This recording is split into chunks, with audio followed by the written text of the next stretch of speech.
Yo, what's up guys? Welcome to my channel tutorial cerdas pintar.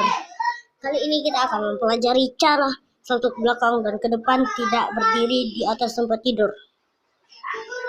Mau tahu bagaimana caranya? Lanjut. Pertama, kepala harus tegak, tidak boleh kayak gini.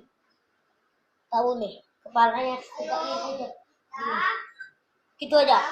Jadi kakinya yang diputar ya, seperti ini.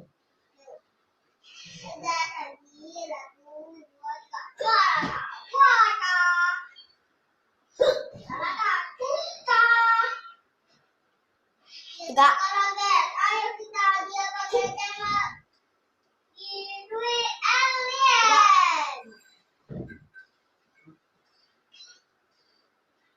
Bagaimana guys? Sudah tahu kah?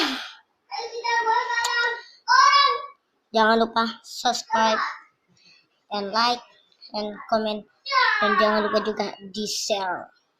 Dadah.